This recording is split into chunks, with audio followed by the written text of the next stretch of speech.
예수가 오실 곳으로 가라, 이렇게 정해봤습니다.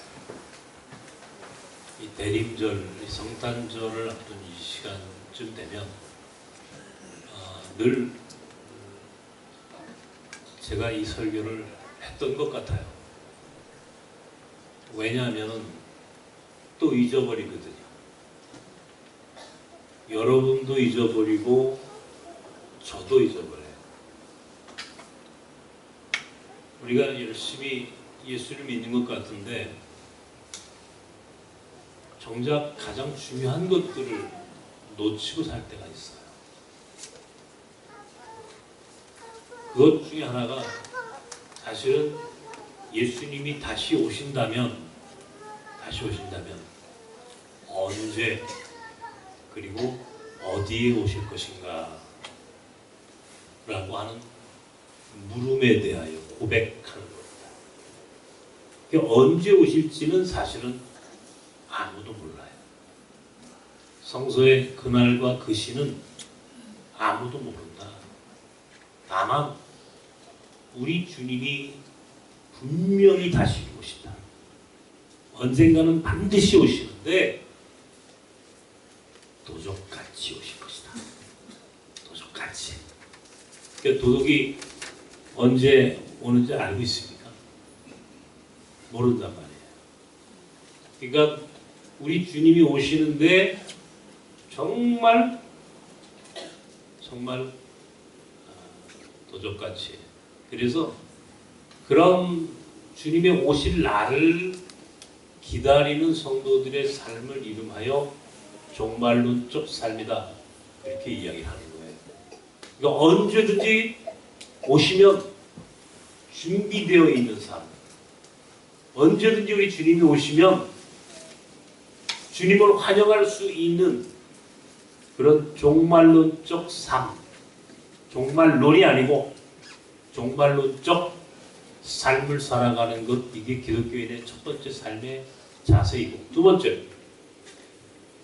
언제 오실지는 정확히 우리가 알 수 없지만 그래도 그분이 오실 곳에 대하여는 성서는 많은 단서를 남겨놨어요. 그러니까 오히려 언제 오실지에 대해서는 불확실하지만 대충 그분이 어디에 오실지에 대해서는 성서가 여러 곳에 우리 주님이, 예수님이 친히 당신이 오실 곳에 대한 단서를 우리에게 보여주셨단 말이에요.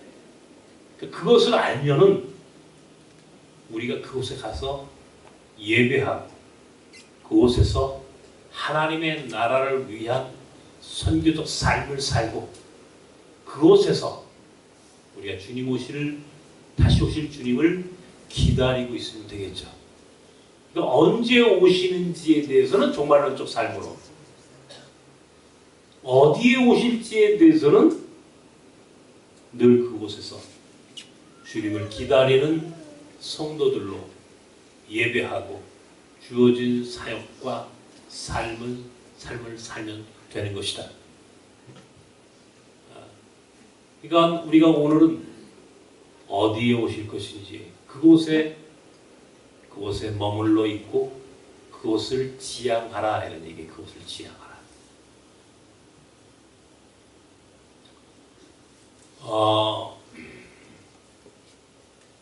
제가 호주에 딱 일주일 머물러 있었는데 많은 사람들을 만났습니다. 나섬과 함께하는 사람들이라는 나함사 모임이 있었어요. 호주에 있는 교민들 가운데 우리 나섬과 특별히 우리 이번에 같이 갔던 빵가지 목사의 가족을 기꺼이 환영하는 사람들의 모임이 있었습니다.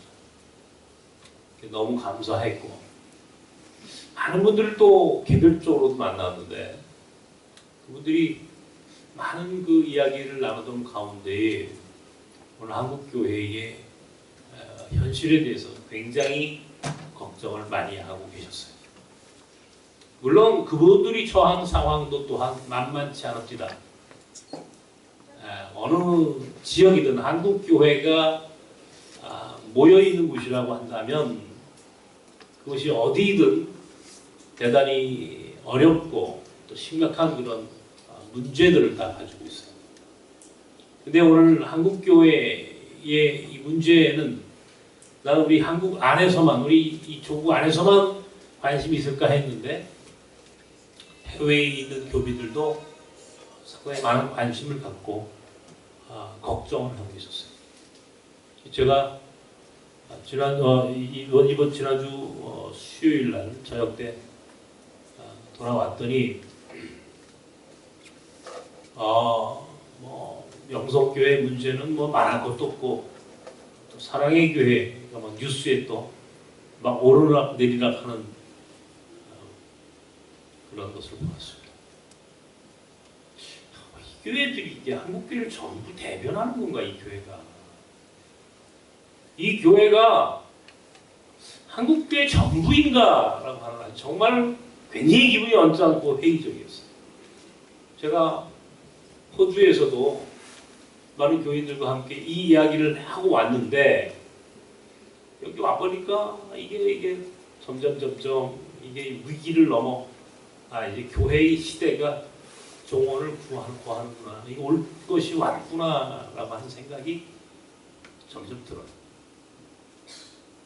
왜 오늘 우리는 이 교회들을 마치 한국교회 대표 교회인 것으로 세계에서 제일 큰 장로교회, 제일 많이 모이는 대형교회, 왜 이런 것에 대해서 우리가 이게 교회를 넘어 지금 사회까지도 이 난리가 났을까? 이게 교회가 도대체 무엇이길래?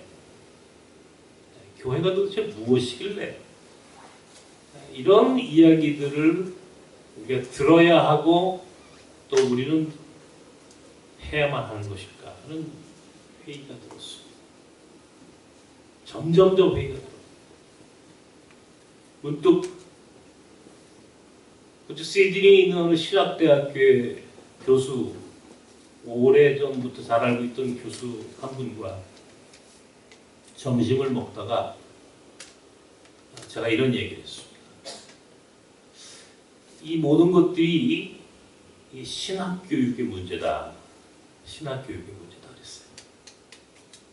제가 한국에 와서도 금요일날 장신대 교수님 한 분하고 또 우리 나섬에서 찾아오셨길래 같이 식사하면서 제가 똑같은 얘기를 했습니다. 신학교육의 문제다. 교회에 들어온, 교회의 모델, 교회라고 하는 교회의 존재 양식을 어떤 모델로 배웠느냐, 무엇이 교회이고 무엇이 성공적인 목회이고 어떤 교회가 바람직한 교회인지에 대해서 신학교에서 잘못 가르쳐가지고 이 신학생들부터 목회자가 돼서도 거의 대부분이 교회 그러면 큰 대형교회, 목회 그러면 큰 교회, 이걸 지향하는 거예요. 이런 말이 있습니다. 기독교가 로마에 가서는 제도가 되고 유럽에 가서는 문화가 되고 미국에 가서 기업이 되었다. 이게 무슨 말인지 아십니까? 기독교가 로마에 있을 때는 제도로, 유럽에서는 문화로, 그런데 이 교회가, 기독교가 미국이라고 하는 나라에 가서는 기업이 되었다는 거예요. 기업. 시장이 되었다는 거예요. 시장. 근데 이 기업이 되었던 미국식의 교회가 한국에 와서는 어떻게 됐을까요, 여러분?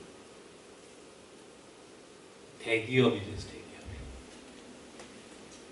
그래서 한국교회 목사를 딱 둘로 나눈대요. 하나는 큰 교회 목사, 두 번째는 큰 교회를 지향하는 목사. 딱 둘밖에 없대요. 이 얘기는 굉장히 우리 한국교회 목사를 조롱하는, 비아냥대는 그런 표현이에요. 저도 들었어요. 그러니 그런 한국교회의 이 기준과 모델이 없어요. 한국교회 목사의 기준, 어떤 목사가 성공한 목사가 어떤 목사가 하나님이 쓰시는 목사인지에 대한 기준이 참 큰 교회. 한국교회 안에서 성공한 교회, 그러면 전부 다 대형교회. 그것을 보고 듣고 배운 학생들은 그게 기준이 됐다고. 그게 모델이야, 모델.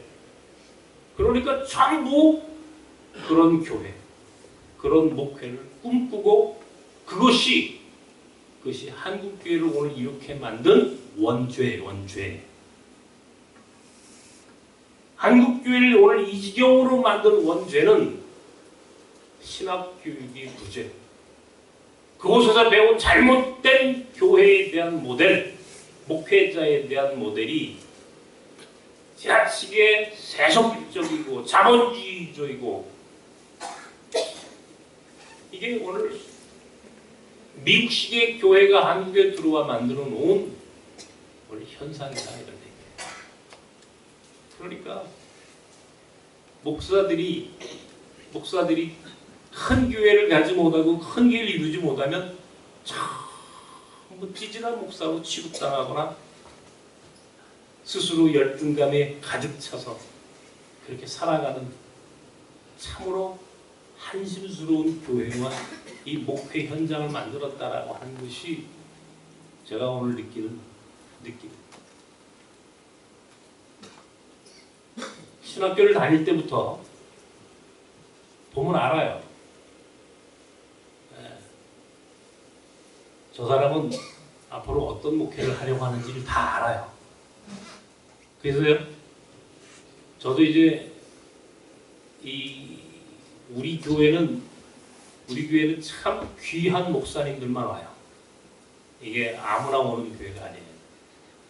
부목회자들이거나 우리 교회에 오는 전도사들이거나 이 옆에 장신대가 있어서, 제가 참 며칠 전에 장신대 교수님하고 밥을 먹다 그 교수님이 나보고 그럽니다. 장신대 옆에 나섬이 있어서 너무 고맙습니다. 장신대 옆에 나섬 공동체가 있어서 너무나 고맙대요. 왜요? 그랬더니 장신대 옆에 나섬이라고 하는 소중한 한국교회의 모델이 있어서 고맙대요. 여기를 나한테 모델이라고 얘기하는 거죠. 한국교회 소중한 목회적인 바람직한 교회의 모델이 있어서 너무 좋습니다. 감사합니다. 라고 저에게 특별히 인사를 했어요. 제가 그 말을 듣고 오늘 이 설교를 준비하면서 그래, 다시는 우리가 모델이 되어야 하겠다. 모델이 되어야, 좋은 교회 모델이 되어야 하는데, 이런 생각을 해봤습니다. 제가 어느 큰 교회에 설교를 한번 한 적이 있어요. 그랬더니 그 교회 부목사가 저를 영접하고 이제 앉아서 차를 한잔 마시면서 이야기할 기회가 있었습니다. 물어봐요, 제가. 여기 이 교회 오신 지 얼마 되셨습니까? 그럼 몇 년 됐습니다. 그럼 언제부터 어떻게가 자기 스토리를 얘기하잖아요.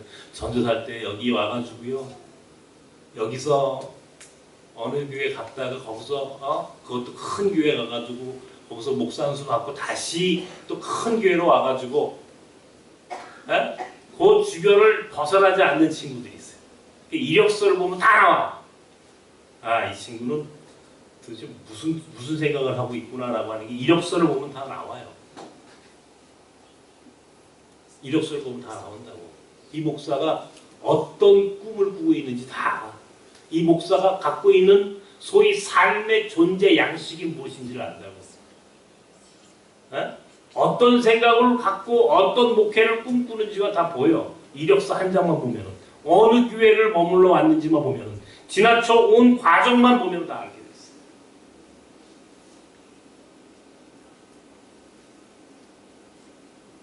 그런 목사들도 있지만 사실은 세상에 그렇지 않은 목사들도 많습니다. 작년인가 우리가 이 군산에 같이 우리가 인도를 같이 갔던 우리 집사님 한 분이 군산 지역에서 우리처럼 이런 다문화 가정의 아이들을 위한 대안학교를 조그맣게 하는 집사님이 있습니다. 참 귀한 집사님. 오해미 집사라고 하는 아주 귀한 집사님. 거기서 외국인들을 돕고 또 그렇게 아이들과 함께 작은 학교를 꾸려가는 그런 삶을 살고 있습니다. 근데 이 집사님이 사실은 교회를 못 정했어요. 교회를. 어느 길 다니다가 상처를 받고 나와가지고 교회를 못 정하고 있었어요.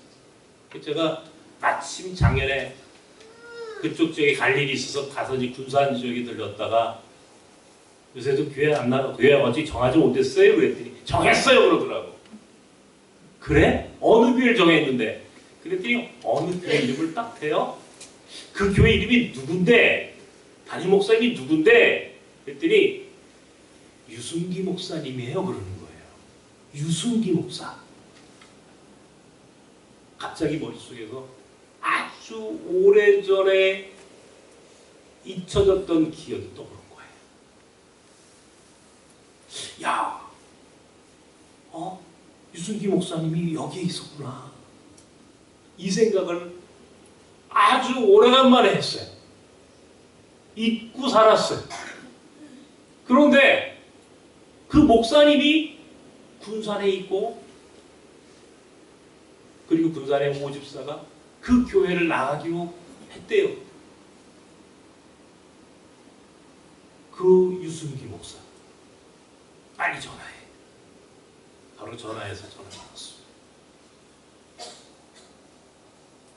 전화해서는요. 너무너무 반가웠어. 형! 나보다 나이가 선배. 형! 나 유익은요. 깜짝 놀라서 바로 차를 타고 쫓아왔어. 둘이서 포옹을 하고 오래간만에 저랑 같이 동기 학교를 같이 다녔어요.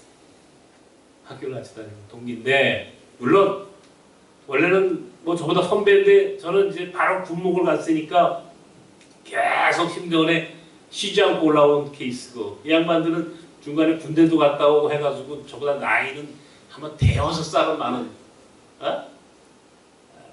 그런 선배 목사님. 근데 그 목사님 거기서 목회를 하고 있어요.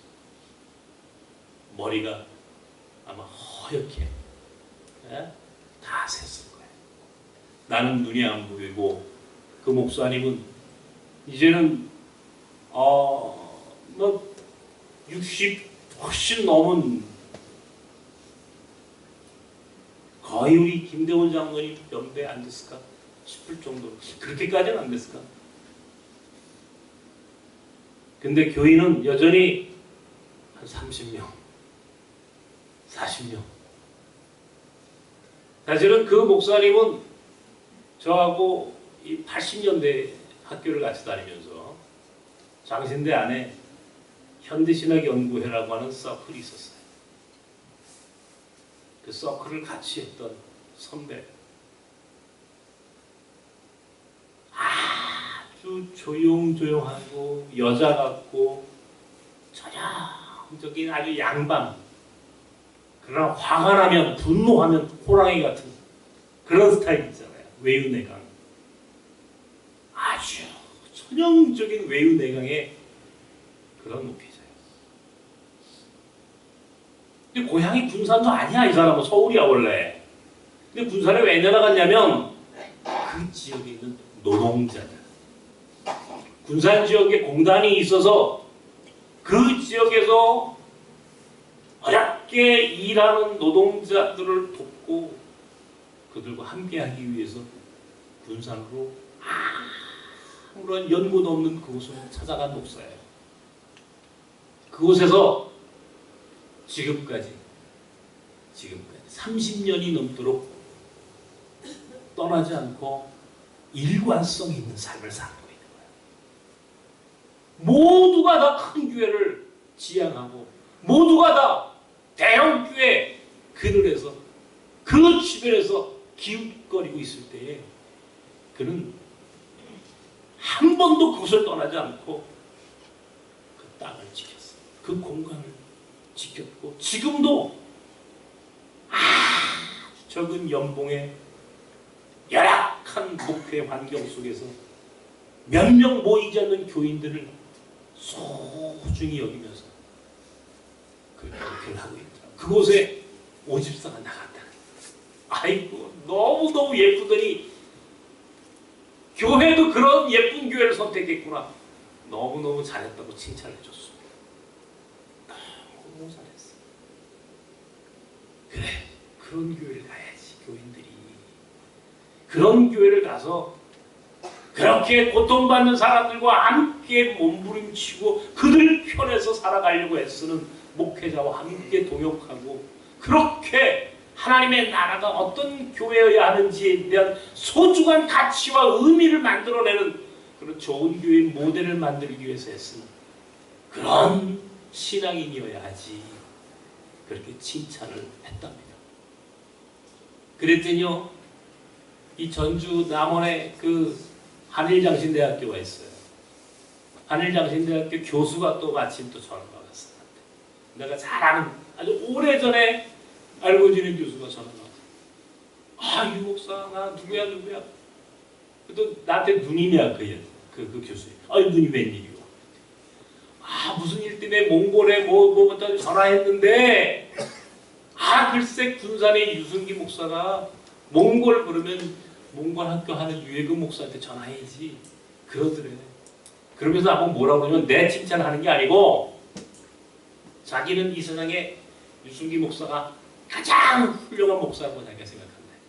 신학교 교수가. 그러면서 유승기 목사가 그 유 목사가 그러고 보니까 또 유씨네? 기분이 좋았어요. 그래. 서로 그렇게 소중한 의미가 있음을 알아보는 그런 많지 않은 선후배들이 내 주변에 있었구나 라고 하는 생각을 하면서 제가 기분이 좋았어요. 그러면서 오늘 이 설교를 하는 겁니다. 교회의 모델이 뭐야 하는가. 예수님이 다시 오신다고 했을 때 우리가 가야 할 교회가 어디인가, 어디에 머물러 있어야 하는가. 나 역시 큰 교회를 지향하는 목사인지 몰라요. 나 역시 그렇게 큰 교회 담임 목사 하라고 하면 아마 외면하지 않을지 몰라요. 그런데 이렇게라도 오늘 내가 다시 고백하고 여러분 앞에 이 약속을 하면서 끊임없이 우리는 우리 자신을 혁신하고 우리 자신을 꾸짖고 성찰하고 하나님의 말씀 속에서 오늘 예수가 오실 곳이 어디인지에 대하여 다시 한번 고백하고 그 교회의 모델을 지향하는 끊임없는 교회다움에 대한 고백과 고민이 오늘 우리에게 있어야 하겠다라고 하는 생각을 갖고 이 말씀을 준비했어요. 교회다움이란 무엇인가? 예수가 오실 곳은 어디인가? 헤롯이요, 예수님을 찾아다녔어요. 헤롯이 당시에 헤롯이라고 하는 분봉왕이 이스라엘을 통치하고 있었어요. 로마는 정치적으로 지배하고 있었고 그 로마의 정치적인 지배 밑에서 식민 지배의 리더로서 헤롯이라고 하는 왕이 있었다고요. 통치를 위탁한 거야. 다시 말하면 로마가 헤롯에게, 헤롯은 지금의 모압 암몬 지역에 있던 분봉왕이야. 그 지역에 있었던 영주가 이스라엘 예루살렘에 와가지고 이스라엘을 통치하고 있었다고. 로마를 대신해서 그 헤롯이 유대인의 왕으로 오셨다는 예수의 이야기를 듣고 예수를 찾아 나갑니다. 아기 예수를 찾아서, 왜? 그가 오시면 자기의 위치가 빼앗기니까. 그가 오시면 자기 기득권을 잃어버릴 테니까. 그러니까 아기 예수를 찾아 죽여야 되겠다. 아기 예수를 찾아 죽이려고 예수를 찾아 나왔었어요. 아기 예수를. 그러나 헤롯과 그의 부하들은 아기 예수를 찾지 못했어요. 왜냐하면 그들이 찾으려 했던 곳에 예수는 없었기 때문에. 오늘 성경에 누가복음 2장에 뭐라고 나왔습니까? 마리아가 마리아가 베들레헴에서 아기를 낳았는데 그 아기가 베들레헴 마국간의 구유에 누였다 그랬어요. 마국간, 가축들이 잠을 자는 마국간에 말이 밥을 먹는 여물통에 예수가 그곳에서 누웠다. 거기에 태어나셨다. 설마 예수가 그곳에 올까? 설마 예수가? 근데 오늘 성경은 여관이 없어서 갈 곳이 없어서 그는 마국간에 태어나셨다. 갈 곳이 없어서. 왜 갈 곳이 없습니까, 여러분? 왜 갈 곳이 없어요, 예수가? 근데 우리 주님은 갈 곳을 찾지 못했단 말이에요. 마국간에 태어나신 예수는요, 애국으로 피신합니다. 헤롯이 죽이려고 했다는 그 이야기를 듣고, 다시 말하면 그는 난민이야, 난민. 정치적인 망명을 하신 거라고. 자기 아버지 요셉과 함께 더불어 애굽의 정치적인 망명, 난민. 여러분, 난민이라고 하는 요새 제주도 예멘 난민, 요즘 우리 정부가 뭐 2명의 난민지를 주고 몇십 명에 대해서 체류 허가를 주고 했다는 뉴스를 들으셨을 겁니다. 그 난민이 예수님이에요. 똑같아. 다른 게 아니에요. 그렇게 난민으로 애굽에 가서 피신하셨다가 어디로 가셨느냐면 나사렛으로 가셨어요. 나사렛. 성경에는 나사렛에서 무슨 선한 것이 나올 수 있겠느냐라고 하는 나사렛에 대한 그 시대의 사람들의 편견과 생각들이 기록되어 있습니다. 나사렛에 무슨 선한 것이, 이 이야기는 나사렛이라고 하는 동네에서는 도대체 선한 것이, 도대체 인정받을 만한 그 어떤 존재도 태어날 수 없고 살 수 없는 가장 사람들이 가기 싫은 땅이었다. 가장 사람들이 가기를 꺼려했던, 살기를, 머물기를 싫어했던 그 땅이 나사렛이. 그리고 예수님은 나사렛 옆에 있는 갈릴리에서 3년의 공생의 목회를 하셨어요. 갈릴리라고 하는 곳은 어디입니까? 어부의 땅, 병든 자의 땅, 이방인의 땅, 소외당한 자들의 땅, 가난한 사람들의 땅, 가장 밑바닥 사람들이 머물러 있는 곳 갈릴리. 먹을 것이 없어서 오병이어요. 보리떡 5개, 물고기 2마리로 5,000명을 먹여야 했을 만큼 아무것도 먹을 것이 없는 사람들의 땅. 그곳에서 예수님은 목회를 하셨어요. 목회를 어디서 하셨냐고요? 예루살렘이 아니에요. 예루살렘은 제사장들의 공간. 가야바와 안나사 같은 대제사장들이 예루살렘 성전을 놓고 세습을 해. 그들은 사위와 장인의 관계야. 사위와 장인의 관계. 장인이 자기 사위에게 예루살렘 성전의 대제사장인직을 대물림해 줍니다. 요새 대물림해 주는, 세습해 주는 교회처럼. 그 예루살렘 성전을 놓고 어마어마한 그 성전을 놓고 거기에 엄청난 권력이 집중이 되는 거예요. 무엇? 돈이 집중되는 것이에요. 돈이 있으니까 그 기득권, 그 권력을 유지하고 거기에 편승해서 먹고 사는 사람들이 쭉쭉쭉 살던 바로 그 예루살렘. 예수님은요, 그 예루살렘에 가셔서는 뭐라고 그러시냐면 예루살렘 성전 앞에 가서 한바탕 깽판을 쳐버려요. 예수님이 다 엎어버린다고.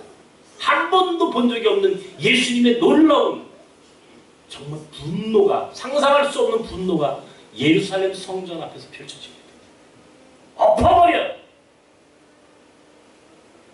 쓰레기 같은 것들. 쓰레기 같은 것들. 하나님의 교회를 이따위로 만든 예루살렘 성전에 대하여 분노합니다. 그리고요, 성전을 허물어라. 왜? 성전이 아니니까. 하나님은 그곳에 계시지 않으니까 그곳을 허물어라. 얼마나 엄청난 말씀을 하셨습니까? 그 이야기를 듣고 그 예루살렘 성전을 갖고 밥 먹고 살던 인간들이 가만히 있겠어요? 예수님을 죽여야죠. 그래서 예수님이 죽는 거예요. 누가 죽여요?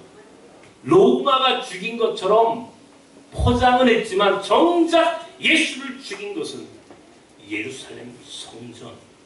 예루살렘 성전을 중심으로 그곳에서 기득권을 누리고 있었던 제사장들, 대제사장들, 바리새인들,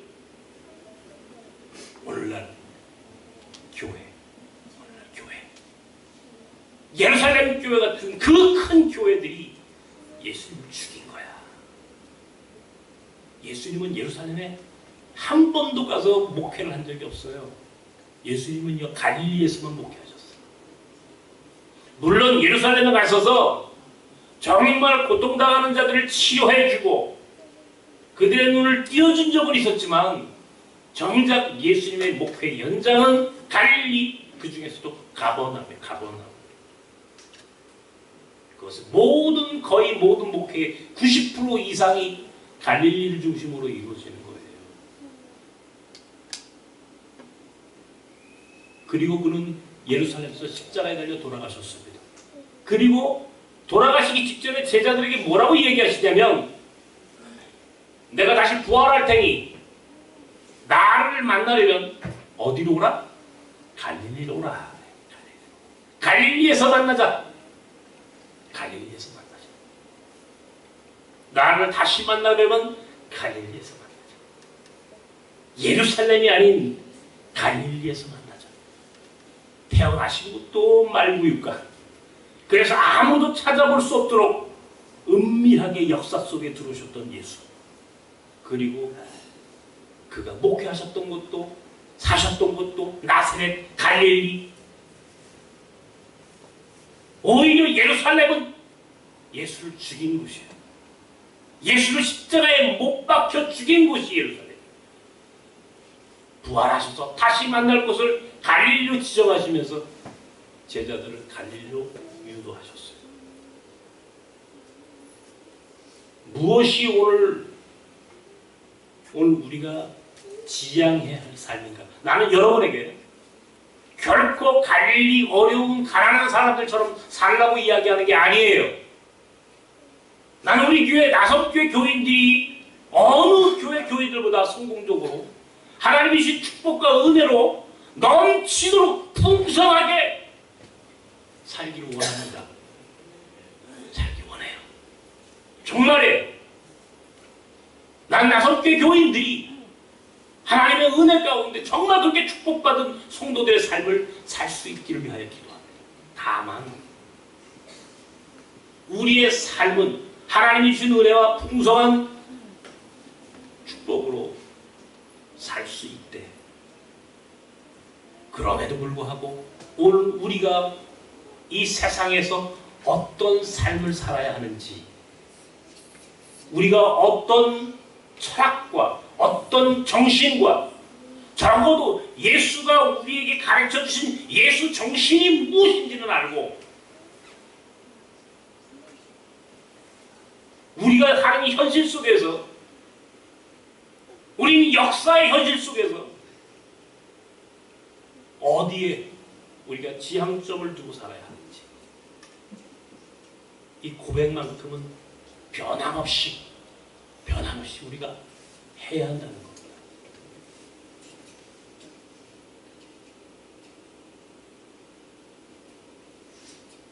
나는 호주에 가서 빵가지 목사와 함께 짧은 시간을 머물러 있으면서 난 내가 나소의 목회자인 것이 퍽 자랑스러웠어요. 아, 우리 빵가지 같은 목사가 나섬에서 나왔구나. 지금 이제 세계적인 부흥사가 될 가능성이 있어. 내가 이번에 보니까 부흥사 기질이 있어요. 아니, 정말 내가 못 봤는데, 부흥사 기질이 있어. 이게 부흥사가, 난 부흥사 별로 안 좋아하는데. 근데 잘해요. 참 고백이, 참 소중한 고백을 하고, 하나님 앞에 참 귀하게 쓰임받는구나 하는 생각을 제가 했습니다.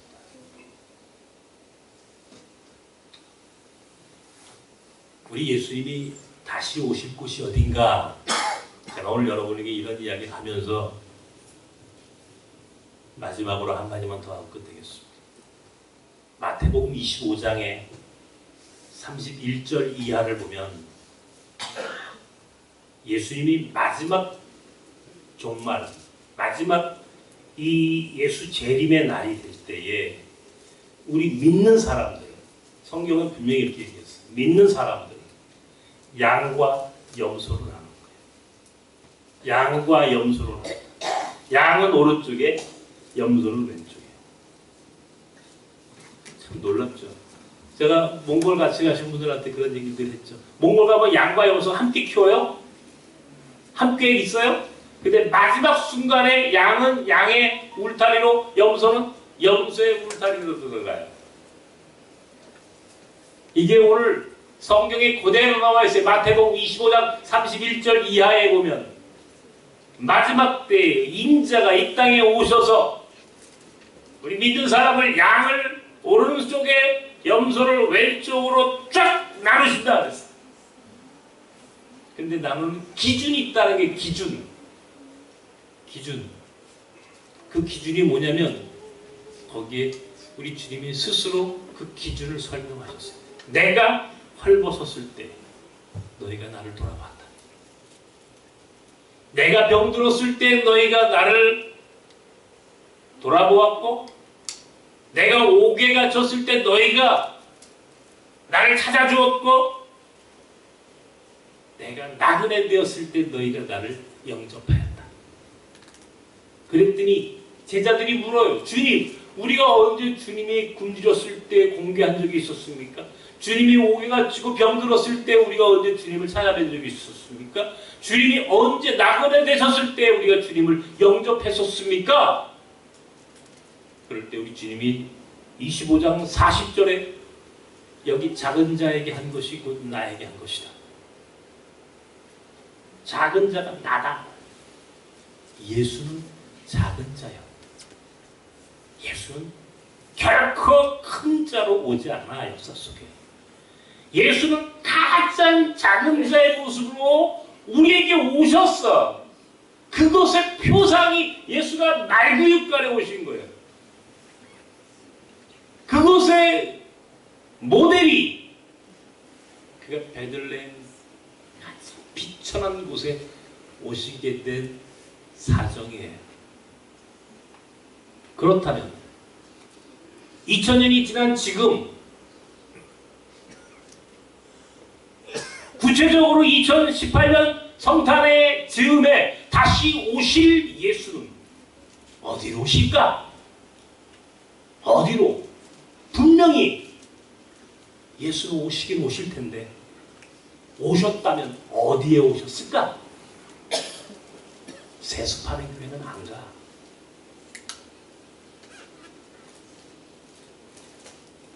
저렇게 소란스러운 대형교회는 갈 수가 없어. 돈 자랑하는 곳에는 예수가 있을 까닭이 없잖아. 예수는 탈북자들 속에, 저 제주도 난민들 속에,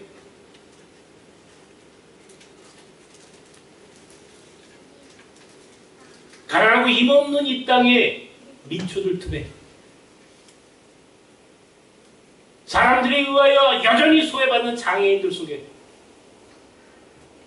그리고 우리 안에 있는 나그네들 속에 분명히 그것을 오시겠다고, 아니 그들이 곧 나라고, 그들이 곧 나였으므로, 너희같이 그런 자들과 함께 했으므로 내가 너희를 양의 무리에 속하게 하겠다라고 마지막 마태복음 25장에 말씀하셨던 예수의 말씀이 오늘 우리 고백이에요. 믿어야 하는 거예요.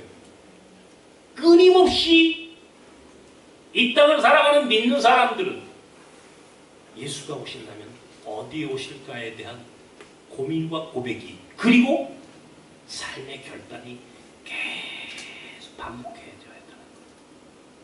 반복해야 되는 거예요. 그래야 우리 집에 오셔.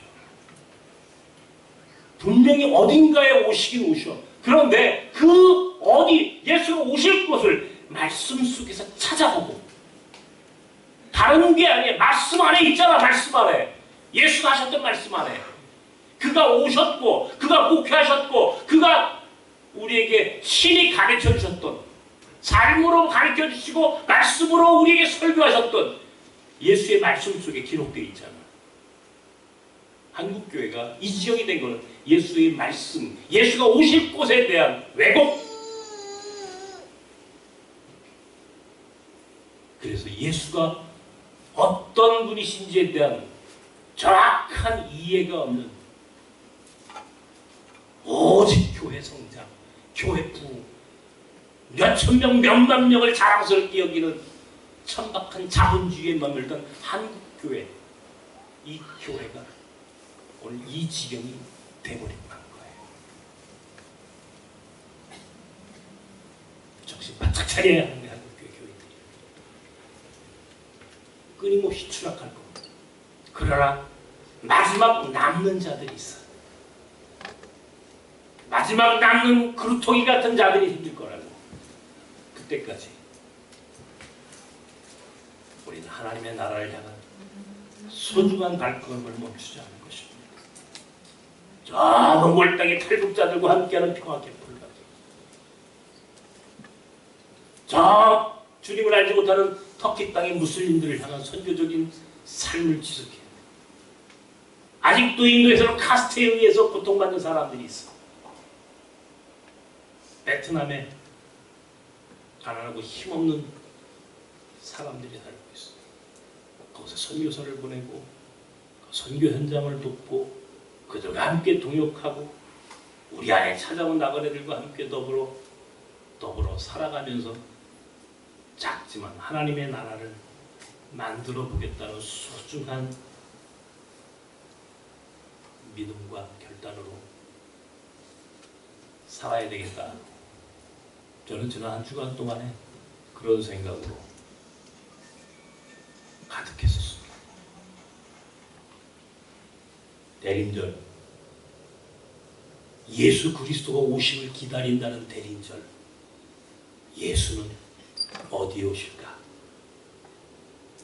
예수는 정말 그 예수는 어디에 오실까? 다시 한번 하나님의 말씀 속에서 찾아보고, 또 예수가 오실 곳을 향해서 우리 함께 가야 합니다.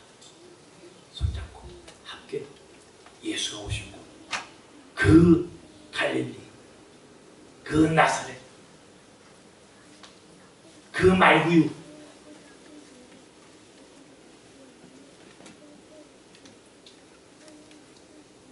예수가 오실 곳을 함께 찾아가는 깨어있는 하나님의 사람들이 되기를 주님의 이름으로 축원합니다. 기도합시다. 주님, 주님이 어디 오십니까? 2000년 전에 오셔서 그가 누우셨던 베들레헴 말구유가는 오늘 어디입니까? 당신이 떠나셨던 애굽은 도대체 어디입니까? 당신이 사셨던 나사렛은 어디이고 갈릴리는 어떤 공간이었습니까?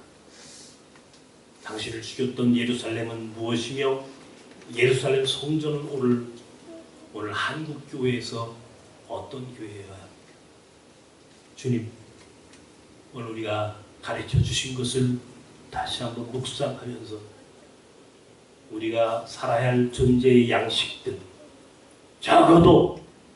적어도 믿는 사람으로 지향해야 할 삶의 목적이 어디에 있는지를 깨닫고 우리에게 그렇게 이웃을 사랑하고 힘없는 자들의 편에 서야 하며 그리고 그것이 예수가 오심을 기다리는 하나님의 사람들이 살아내야 할 삶인 것을 고백하고 깨닫는 이 시간이 되게 하여 주옵소서. 예수님의 이름으로 기도하옵나이다. 아멘.